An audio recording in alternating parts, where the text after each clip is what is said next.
안녕하세요. 오늘은 원정 출산과 관련된 한국 법원의 판결 사례를 소개해드리겠습니다. 점점 더 법이 까다로워지고 있습니다.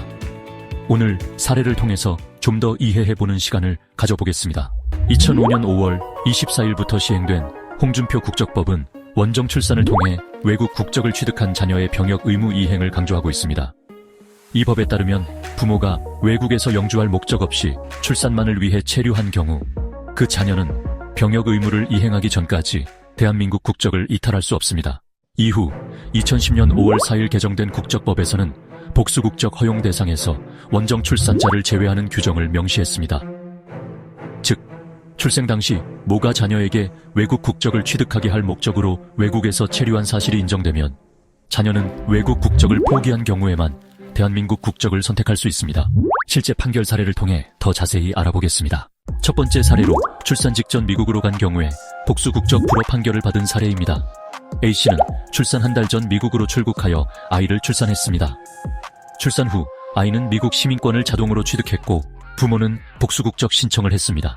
하지만 한국 법원은 편법적인 원정 출산으로 판단했습니다. 법원은 A씨가 출산을 목적으로 단기 방문한 것으로 보았으며 따라서 아이의 복수국적 취득을 불허했습니다. 이 사례에서 알 수 있듯이 단순히 출산을 위해 해외로 가는 경우 복수국적이 인정되지 않습니다. 출산 후 다시 한국으로 돌아온다면 원정 출산으로 간주될 가능성이 큽니다. 두 번째 사례는 B씨의 경우입니다. B씨는 출산 후 한국 국적을 유지하려 했지만 출산 전후 2년 연속 외국에 거주하지 않았습니다.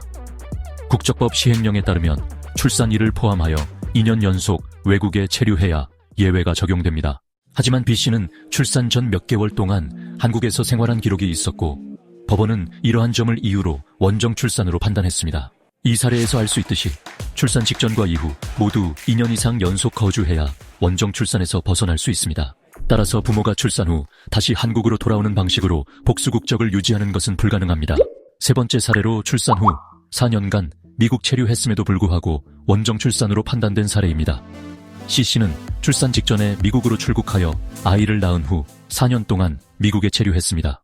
하지만 문제는 출산 전 2년 동안 연속된 외국 체류 기록이 없었다는 점이었습니다. 법원은 출생 전후 2년 연속 체류 요건이 충족되지 않았으므로 복수국적을 유지할 수 없고 대한민국 국적을 포기할 수도 없다고 판결했습니다. 즉, 출산 후 4년 동안 해외에 거주했다고 해도 출산 전 체류 기간이 부족하면 원정 출산으로 간주됩니다. 이는 국적을 유지하기 위해 출산 직후 해외 체류 기간을 늘리는 방법이 효과적이지 않다는 것을 보여줍니다. 네 번째 사례로 출산 전후 2년 이상 계속 체류 요건의 중요성에 대한 것입니다.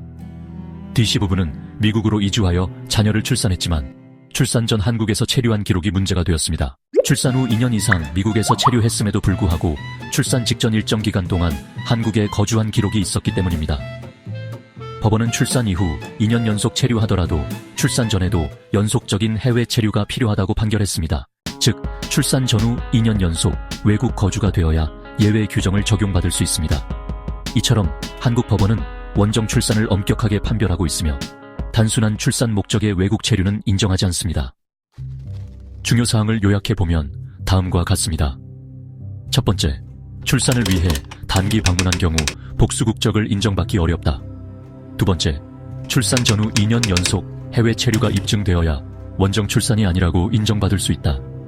마지막 세 번째로, 병역 회피를 목적으로 한 원정 출산은 법적으로 강력히 제한된다. 오늘의 설명이 도움이 되었기를 바랍니다. 감사합니다.